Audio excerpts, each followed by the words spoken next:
అలా నేను విశ్వేశ్వరరావు దొంగే దొంగ దొంగ అన్నట్టు చెప్తూ ఉంటారు చాలామంది. ఆ నానుడి అలా వినిపిస్తూ ఉంటారు. ఇప్పుడు తెలివైనటువంటి క్రిమినల్ అని చెప్పి విజయసాయి రెడ్డి గారు కసిరెడ్డి రాజశేఖర రెడ్డి గురించి చెప్పారు. రాజశేఖర రెడ్డి తొలి రోజుల్లో చాలా నమ్మకంగా ఉండేవాళ్ళు. వైఎస్ఆర్ కాంగ్రెస్ పార్టీకి సంబంధించినటువంటి లీడర్లు పరిచయం చేస్తే ఆయనకి తాను ప్రాధాన్యత ఇచ్చాను. తొలుత ఎన్ఆర్ఐ విభాగానికి సంబంధించినటువంటి బాధ్యతలు అప్పచెప్పాను.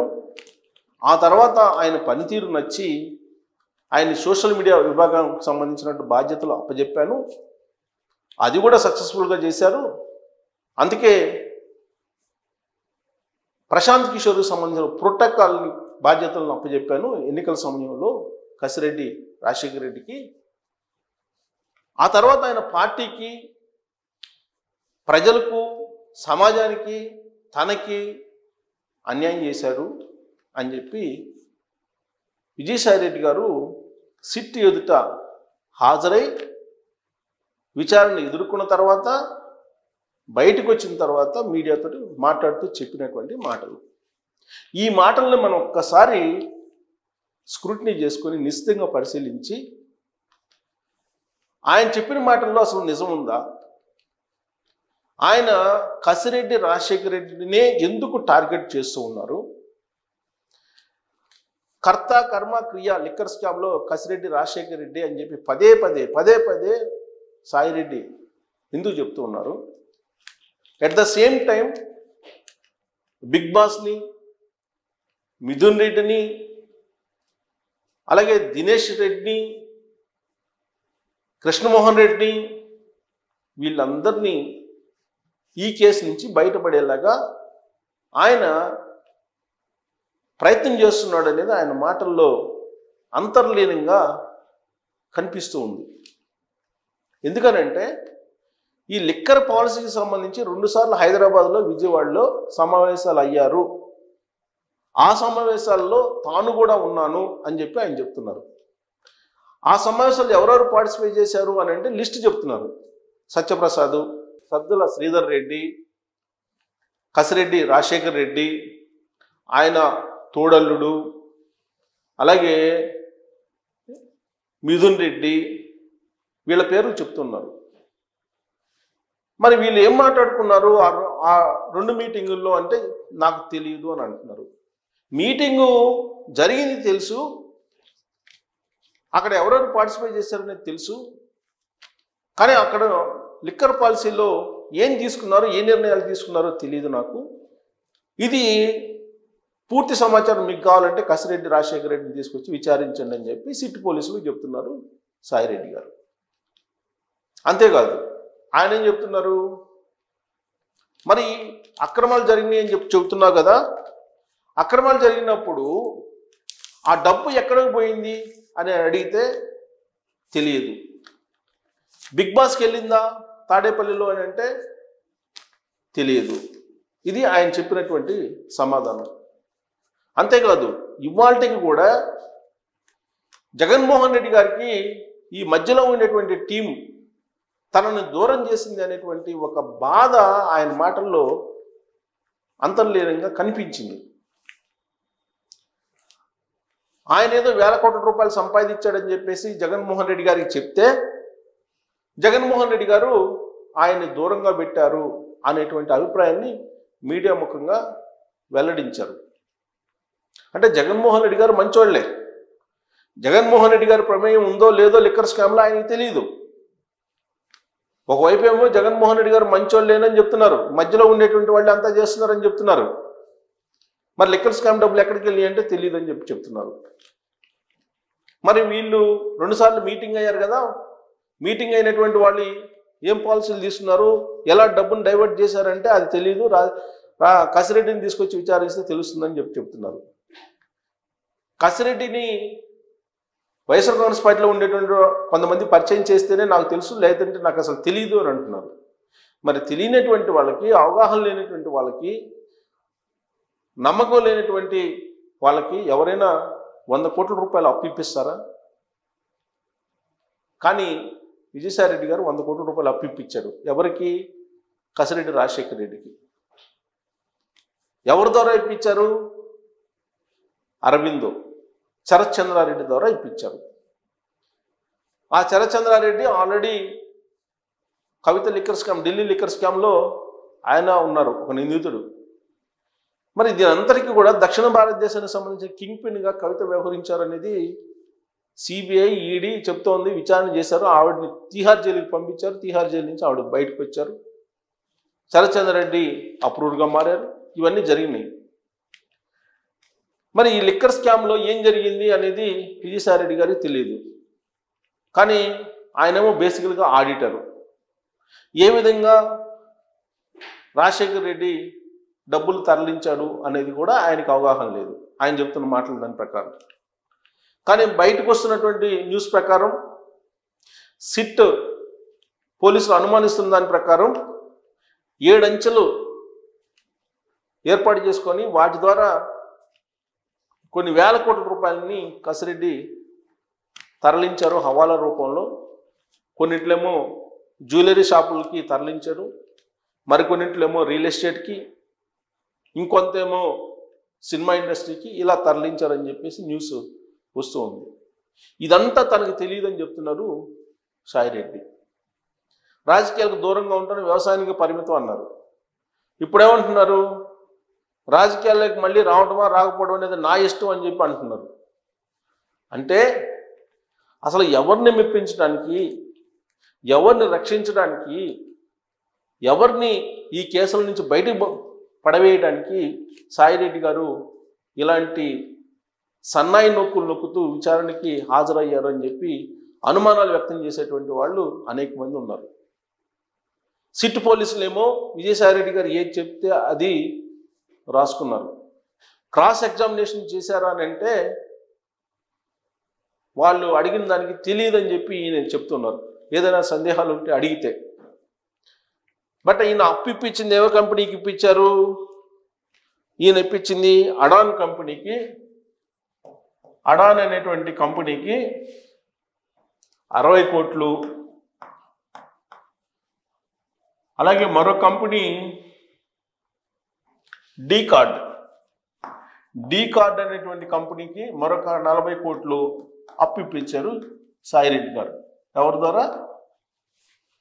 అరబిందో ద్వారా.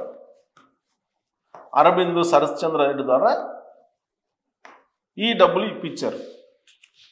ఈయనేమో ఈయన గురించి తెలియదు అంటాడు, ఈయనేమో అప్పు ఇప్పించానని చెప్తాడు. ఈయన తెలియకుండానే ఈ 100 కోట్లు అప్పు ఇప్పించాడు. మరి ఏ కంపెనీల ద్వారా చేశారంటే ఈబీ స్పిరిట్స్ అనేటువంటి కంపెనీని ఈయన తీసుకున్నాడని చెప్తున్నారు విజయసాయిరెడ్డి గారు. ఆ కంపెనీతో పాటు మరొక 2 కంపెనీలు తీసుకున్నాడు. ఈ 3 కంపెనీల ద్వారా మద్యాన్ని సొంత బ్రాండ్లు తయారు చేసి అమ్మారు, సరఫరా చేశాడు ఇతను. తద్వారా కొన్ని వేల కోట్ల రూపాయలు సంపాదించాడు అనేది సాయిరెడ్డి చెప్తున్నారు. మరి ఈ ఈబీ స్పిరిట్స్ ప్లస్ 2 కంపెనీలు అంటున్నారు. ఆ 2 కంపెనీల పేర్లు చెప్పలేదు. మరి ఈ 3 కంపెనీల ద్వారా మద్యం అసలు ఎంత తయారు చేశారు? ఈ లెక్క అంతా కూడా ఎవరు చెప్పుకుంటారు? ఏపీ బెవరేజెస్ కార్పొరేషన్స్ ఎండీగా ఉన్నటువంటి వాసుదేవ్ రెడ్డి దగ్గర ఉండింటుంది. వాసుదేవ్ రెడ్డి ఇప్పుడు తన మాతృ సంస్థకి రైల్వే శాఖకి వెళ్ళిపోయాడు, ఢిల్లీ. ఆయన వాంగ్మూలం ఇచ్చిన దాని ప్రకారం ఇప్పుడు సిట్ పోలీసులు విచారిస్తూ ఉన్నారు. మరి ఇవన్నీ బయట రావాలంటే ఈయన చెప్తున్న దాని ప్రకారం, సాయిరెడ్డి గారు చెప్తున్న దాని ప్రకారం కసిరెడ్డి రాజశేఖర రెడ్డి ఈయన బయట రావాలి. ఈయనేమో కసిరెడ్డి పరారులో ఉన్నాడు, ఎక్కడున్నారో తెలీదు. ఆ విషయాన్ని సాయిరెడ్డి గారే చెప్తున్నారు, ఆయన ఎక్కడున్నారో తెలియదు అని చెప్పి. మరి సాయిరెడ్డి గారు చెప్పిన దాంట్లో ఏది నమ్మాలి, ఏది నమ్మకూడదు? పోలీసులు ఏమో ఆయన చెప్పింది విని పంపించేశారు. పైగా మళ్ళీ మీరు విచారణకు రమ్మంటే నేను వస్తానని చెప్పి చెప్తున్నారు. మరి బిగ్ బాస్కి చేరి ఆ డబ్బులు అంటే తెలీదు అని అంటున్నారు. మరి ఆయన దగ్గర ఇన్ఫర్మేషన్ ఏదైనా ఉందనంటే కసిరెడ్డి గురించి చెప్తున్నారు. ఆయన మాటలు మొత్తం కనుక అబ్జర్వ్ చేస్తే కసిరెడ్డి రాజశేఖర రెడ్డి గాను అలాగే విజయసాయిరెడ్డి మధ్య ఏదో బలమైనటువంటి గ్యాప్ ఏర్పడింది.